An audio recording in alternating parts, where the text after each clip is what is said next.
Chapter 1. Lian stood at the iron gates of General Liang Wei's mansion, heart pounding against her ribcage as she waited for the guard's scrutiny to pass. The South's most feared warlord resided within these gilded walls, walls she had sworn to bring crashing down. She carried only a small wooden trunk of belongings, its corners worn smooth by her restless hands during the long journey. Beneath her calm facade simmered a single thought. This place is where I will begin my vengeance. The guard, a broad-shouldered man with a long scar running across his temple, peered at her travel papers. He kept glancing at her, frowning as though trying to place her face. His uniform bore Liang's insignia, a roaring tiger set against a field of black. "You are the new lady-in-waiting?" he asked at last, voice rough from barking orders all day. "Madame Wang requested additional help," she replied, keeping her voice low and slightly nervous. "I was hired in the city to assist with house duties." It was a lie, meticulously constructed by the resistance, but her pulse still quickened each time she uttered a falsehood. "Calm, Shu," she told herself. "You've rehearsed this." The guard shuffled the papers and nodded. "Yes, everything seems in order." He motioned to another soldier to open the gates. Two large iron panels creaked, revealing a wide courtyard paved with polished stones. Lush green gardens flanked the central path that led to the mansion's grand entrance. It was strange to see such beauty in the midst of war-torn lands. Shu exhaled, stepping forward with measured grace. The day's heat, heavy with the dampness of late summer, pressed down on her shoulders as she followed a servant who silently guided her toward the main hall. Everywhere she looked, soldiers patrolled in pairs, rifles strapped to their backs. Maids and servants scurried by, eyes lowered, aware that in General Liang's domain, a single misstep could spell disaster. When she arrived at the imposing double doors of the main house, she spotted a middle-aged woman in fine attire waiting for her, likely Madame Wang, the formidable housekeeper who managed the estate. Madame Wang's hair was pinned up in a neat bun, streaks of gray running through the black, and her manner exuded both authority and weariness. She greeted Shu with a tight smile. "You must be the new aide. I'm told your name is Lian." Shu bowed low. "Yes, ma'am. Thank you for this opportunity." "The general is exacting," Madame Wang said, pressing her lips into a thin line, "but you wouldn't be here if I didn't think you could manage. I trust you know how to keep your head down." Shu forced her face to remain impassive. "Keep my head down? I plan to do quite the opposite." But she only murmured, "Of course." Madame Wang led her through a grand foyer. Marble floors gleamed under lamplight, reflecting the swirling designs painted on the walls. Expensive vases and lacquered furniture spoke of Liang's wealth. But no amount of opulence could hide the undercurrent of fear that lingered in every servant's eyes. "Your quarters are in the west wing, not far from the kitchen," Madame Wang said briskly. "You'll start by assisting me with household inventories. Later, you may be assigned to bring tea or messages directly to the general. Understood?" Shu nodded, silently thanking her luck for easy access. "Up close is exactly where I need to be." They passed an open courtyard where two soldiers sparred with wooden staffs. Shu paused for a moment, mesmerized by the lethal precision of each strike. It reminded her of the training she had received from the resistance. She could still feel the bruise on her shoulder from her last session, a tangible reminder of what she had to do. "Don't linger," Madame Wang chided, pulling her away. A short corridor led to a modest room with tatami mats and a single bed. Shu set her trunk down, grateful for the momentary privacy. As Madame Wang departed, the door slid shut with a heavy thump. Only then did Shu allow herself a brief moment to breathe. She sank onto the bed and pressed a hand over her heart as if to still its frantic beats. "I made it inside." The first step of her plan, breaching Liang Wei's fortress, was complete. Her thoughts darted back to the night her life changed. The memory of her father lying motionless on the cold floor of their home still haunted her dreams. She'd been just a girl then. She remembered the uniforms of Liang's soldiers, the blood staining the threshold. She remembered her father's final words, telling her to hide, telling her to stay alive. For years, that memory had fueled her. She'd trained, joined the resistance, and polished her deception skills. If all went according to plan, she would find evidence to bring Liang's tyranny to an end, or better yet, deliver the fatal blow herself. "You'll regret sparing my life that night," she vowed silently. "I promise you." A sudden knock on her door startled her from her vengeful reverie. A younger maid peeked in, eyes darting nervously around the room. "Madame Wang wants you in the parlor," she said, voice hushed. "The general has returned earlier than expected. There's to be a formal greeting." Shu nodded, nerves tightening. "So soon?" She hadn't expected to be in the same room as Liang Wei on her first day. Yet this was an opportunity. Perhaps she could glean something from his manner, or even from the others' reactions to him. Rising, Shu smoothed her clothing and followed the maid. With every step toward the parlor, her heartbeat thudded in her ears. Hatred and anticipation twisted together, forming a knot in her throat. The parlor doors stood open, revealing a gathering of staff lined up in neat rows. At the far end of the room, a tall figure stood with his back half turned. He wore a fitted military tunic, the hem embroidered with gold thread. Even from a distance, Shu could sense the authority in his stance. Dark hair tied neatly, broad shoulders, posture that radiated command. She joined the line of servants, eyes lowered in feigned deference, but behind her lowered gaze, she studied him. Liang Wei, the man responsible for her family's destruction, the warlord who now controlled most of the southern territories, the one who had to die for her to finally be free. But a strange prickle of awareness ran through her. Liang turned his head, and for the briefest instant, his eyes locked onto hers. A chill traveled down her spine, as if he could see not just her face, but the secret in her heart. Shu dropped her gaze, forcing herself not to flinch. "He doesn't know me," she told herself firmly. He can't possibly know. But she had no idea that in the split second when their eyes met, Liang Wei had heard the furious, determined echo of her thoughts. End of Chapter 1. The General's Silent War. Chapter 2. Liang Wei stood at the center of the parlor, nodding in polite acknowledgement as his attendants and house staff bowed in greeting. He had returned earlier than planned from an inspection of the southern front line, eager to confirm reports of shifting allegiances among neighboring warlords. Instead, something else entirely captured his attention.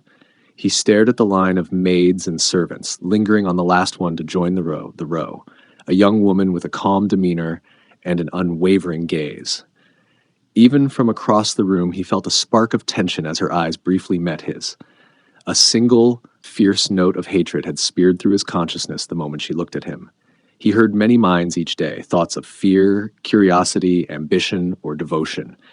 His ability to read thoughts was both a gift and a burden. But this woman's anger was so sharp, so personal, that it snagged his attention like a hook. Who is she? He wondered, letting the swirl of voices in his mind fade to focus on her alone. His soldiers destroyed my home. I will not fail. He must pay. He could taste the bitterness of her rage, feel the cold certainty behind it. This was no simple grudge. Her every thought pointed to a darker intent. Despite years of living with the constant murmur of other people's minds, Liang rarely encountered such raw fury aimed specifically at him. Remaining outwardly composed, he turned away to address Madame Wang. The older woman kept her gaze fixed on the floor in deference. "Madame Wang," he said in a measured tone, "you have chosen our new staff carefully, I trust?" "Yes, General. Each has been vetted according to your standards." He nodded, turning to assess the new arrivals. As he stepped down the line, murmuring a word here and there, he read each one's surface thoughts. Most were anxious, worried about making a good impression, terrified of rumor-fueled stories about Liang's ruthlessness. That was expected. But then he reached her. She lifted her chin when he stopped before her. Her face, though schooled into polite neutrality, bore the slightest tension around her mouth. "This is—" He allowed his tone to trail off, prompting Madame Wang. "Lian, General," Madame Wang supplied. "She'll be assisting me with household tasks, inventories, and any other duties I assign." Liang studied the young woman, this so-called Lian. She had delicate features, but carried herself with an odd confidence, as though she were used to commanding her own space. She should have been trembling like the rest. Instead, her eyes flicked upward to meet his, betraying a flicker of defiance before lowering again. He pressed lightly into her thoughts, careful not to reveal his presence. "Don't look at him too long. He must not suspect. I have to stay focused." "Suspect what exactly?" He offered her a faint, distant smile. "Welcome to my home. May you serve faithfully." She bowed. "I will, General." Another wave of anger welled up in her mind at his words. though she hid it well behind a courteous demeanor. He let his smile linger a second longer, then moved on to the next servant, returning perfunctory greetings until the new introductions concluded. An hour later, Liang retreated to his private study. Thick drapes blocked most of the late afternoon sun, casting the room in cool, muted light. Overcrowded bookshelves lined the walls, filled with military treatises, ledgers of supplies, and scrolls containing strategies from the past dynasties. He settled into the high-backed chair at his desk, exhaling slowly. The staccato of footsteps approached from behind, heralding the arrival of his longtime aide and trusted subordinate, Shen. "Welcome back, General," Shen said with a formal bow. "I trust your inspection went well?" Liang steepled his fingers. "As well as could be expected. The southwestern region remains quiet, no immediate threats." He paused. "However, I encountered a new concern here in my own home." Shen arched an eyebrow. "Sir?"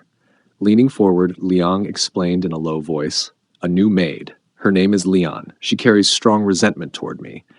He didn't elaborate on his mind reading, though Shen had often witnessed Liang's uncanny intuition. "She's dangerous," Shen stiffened. "Should I have her removed for questioning, or disposed of?" Liang considered it. Ending her life would be the most straightforward answer. After all, many had died for far less. One suspicious glare, one wrong word at the wrong time. Yet an inexplicable curiosity stayed his hand. Why does she hate me so deeply? If her hatred was tied to old grievances, as her thoughts suggested, he wanted to know more. Knowledge was power, and if she was connected to the burgeoning resistance, that could be invaluable. "No," he said at last, "not yet. Keep an eye on her. Observe how she moves, who she speaks to, what she asks about. Let me know of any unusual activity." Shen hesitated, then bowed in agreement. "I'll assign a few men to keep watch discreetly." "Good." Liang dismissed Shen with a wave, turning his attention to a stack of parchment detailing the region's defenses. Yet he found his thoughts drifting back to the woman, Lian. Having her so close was a risk. The smart, safe decision would be to root her out immediately. But then he remembered the white-hot flash of her fury. Women had come and gone in his home, usually fearful or seeking favor. Rare was the one who wore her resentment like armor. The next day, Liang rose early. The morning brought a haze of pale sunlight through the high windows of his bedroom. After dressing and strapping on his belt, he stepped into the corridor leading toward the dining hall. Outside, the courtyard teemed with activity. Servants sweeping the stone paths, soldiers practicing their drills, the hum of daily life in his stronghold. He'd barely walked a dozen steps before a hushed conversation from around the corner caught his ear. At the same moment, his mind reading flared like a sudden beacon. "He's approaching. Careful now. The last thing I want is to draw attention." He recognized the thoughts of the new maid. Her voice trembled in her own mind, though her external tone was steady. Liang turned the corner and found Lian speaking with a younger maid, the two carrying baskets of fresh linens. They both dropped into quick bows at his appearance. "Good morning, General," the younger maid murmured, eyes downcast. Lian said nothing at first, only lowering her gaze. He noticed how she clutched the basket handle tight enough to whiten her knuckles. For a split second, her eyes flickered up to his face, and he felt her tension tighten. "Don't stare." "Don't let him see." She forced a timid smile, the perfect picture of a respectful servant. "Good morning, General," she managed. Liang studied her face. "Lian, is it?" he asked softly, feigning a memory lapse. "Yes, sir," she replied, dipping her head. He nodded. "How are you finding your duties?" "They suit me well, General." Not a hint of her seething fury broke through her outward composure, but in his mind he heard her unspoken words. "Smile, you murderer! I can't wait to see you fall." He suppressed a grim smile of his own. "If there is anything you need, do inform Madame Wang. We pride ourselves on well-run quarters." "Thank you, sir," she said, and she and the other maid bowed once more as he continued on his way. When he was out of sight, he closed his eyes briefly. She truly hates me. But underneath that searing anger, something else lingered. Heartbreak. She was hurting. Usually his enemies hated him out of ambition or greed, but this was personal, which meant she was far more dangerous than a hired assassin. She had a reason, and reasons fueled reckless courage. So be it. He wouldn't turn her away, not yet. Better to observe and let her believe she had the upper hand. Better to unravel her secrets from within. He had learned long ago that one could trap more flies with honey than vinegar. If she was here to sabotage him, he would set the stage and let her do her worst, while he stayed always one step ahead. Pressing a hand to his temple, Liang drew in a deep breath, letting his mind settle. If war was a game of strategy, then so was this, and he happened to be quite skilled at both. Chapter 3 *. From the moment Zhu Lian rose at dawn, an uneasy awareness prickled at the back of her neck. Someone was watching her. She hadn't caught anyone staring, exactly. But she felt the weight of eyes following her through corridors, lingering in doorways as she passed. The sensation set her nerves on edge. She could not afford to be careless this early in her mission. Her first task of the day was to accompany Madame Wang on a routine inventory of supplies. They walked through storerooms and carefully counted sacks of rice, barrels of oil, and dried provisions. An older servant trailed behind them, jotting notes on a ledger. Lian, Madame Wang said briskly, check the corner shelves. Make sure the sacks are all sealed properly. I've had trouble with mice chewing through the burlap. Yes, ma'am, Zhu replied, forcing the tension from her voice. She moved methodically, lifting each sack to inspect the seams. All the while, her ears stayed attuned to the faintest sound of footstep.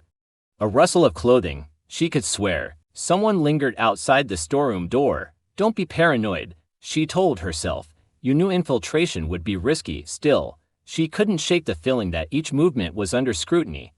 The instant she returned her attention to Madame Wang, the door to the storeroom swung open, admitting a young guard in full uniform. He saluted smartly. Madame Wang, the general wishes to see you, he said. His gaze flickered to Zhu for half a second. She caught a hint of suspicion in his eyes.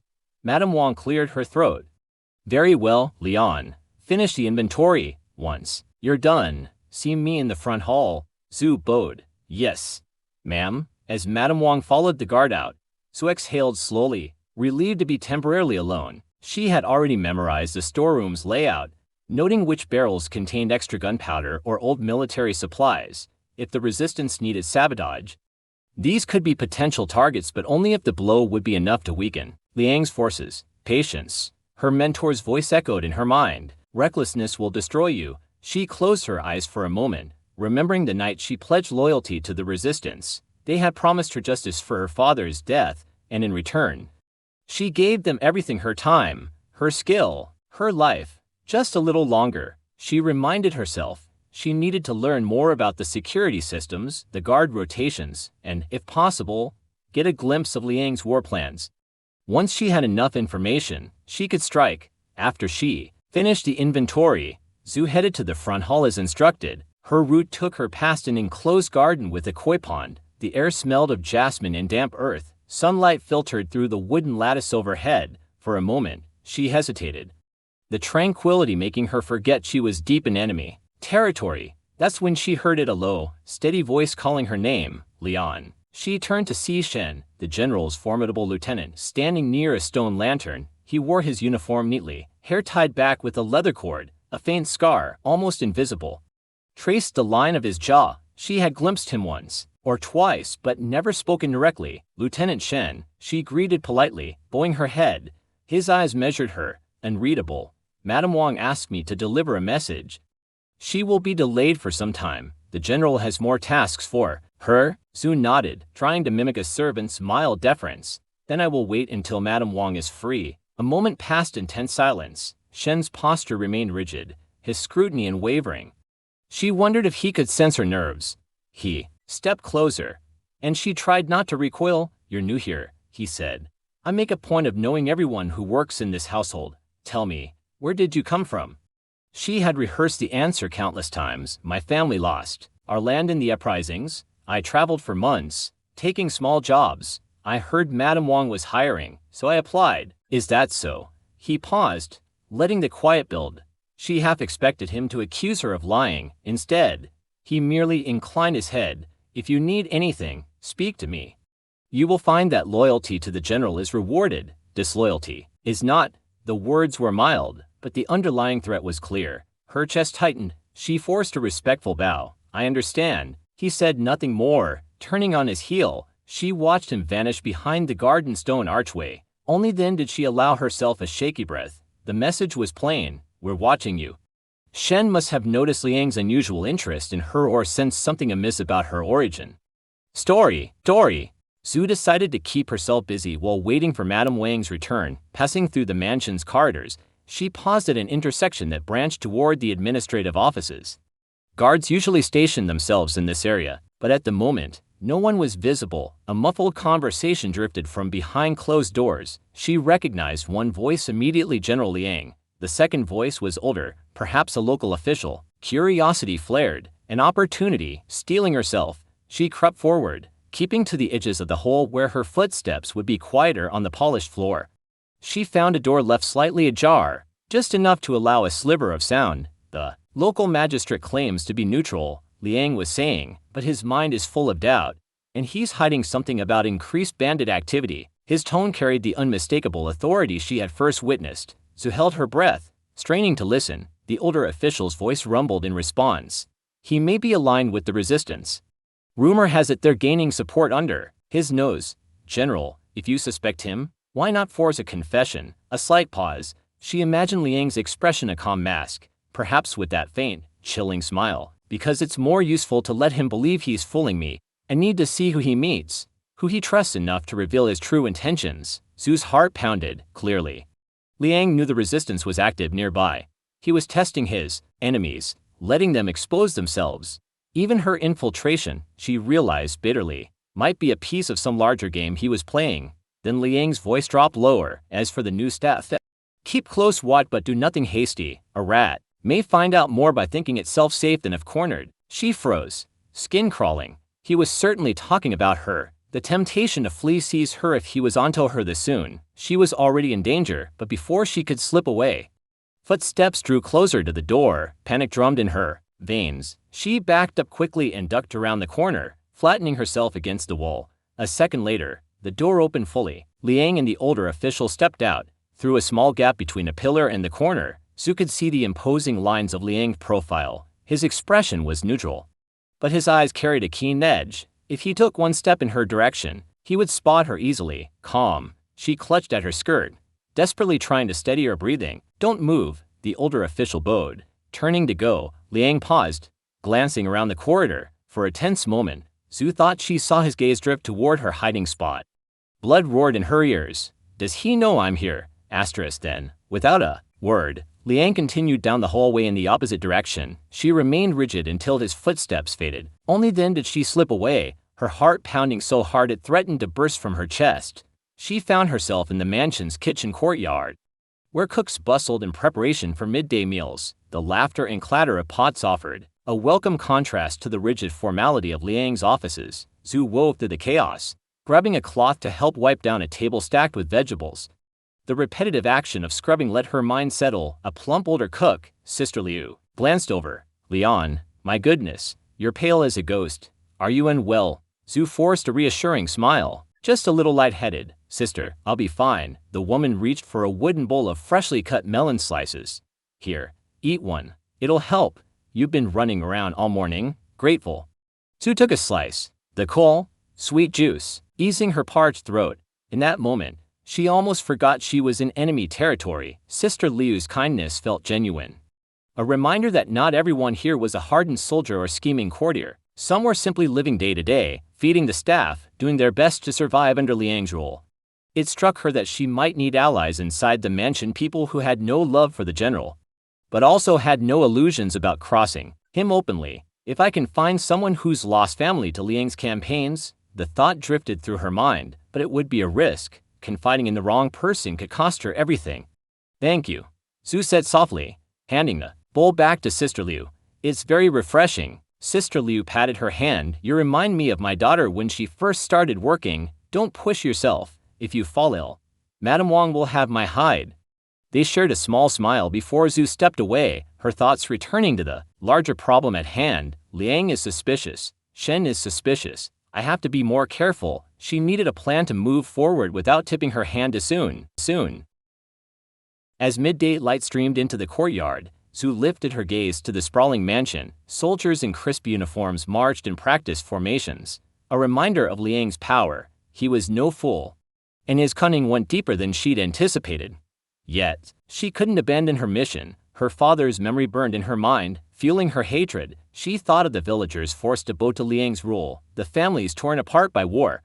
I won't be deterred. She would find a weakness in his rank, something that could help the resistance strike a decisive blow. For now, though, survival was paramount. She would smile, bow, and nod in the face of her enemies, all the while gathering every morsel of information she could. This was only the beginning of her infiltration. A single step in a treacherous dance. Tomorrow, she resolved, she would start mapping the guard rotations in detail. Then, she'd watch Shen's movements, see how he coordinated security. If she was cunning enough, perhaps she could arrange a secret contact with her comrades in the resistance. The thought of sending them an update letting them know that she'd made it inside brought her a sliver of reassurance. Yes, she would wait for the perfect moment, and when it arrived, she would strike at Liang Wei's heart, bringing him to his knees the same way he had once brought her family to ruin.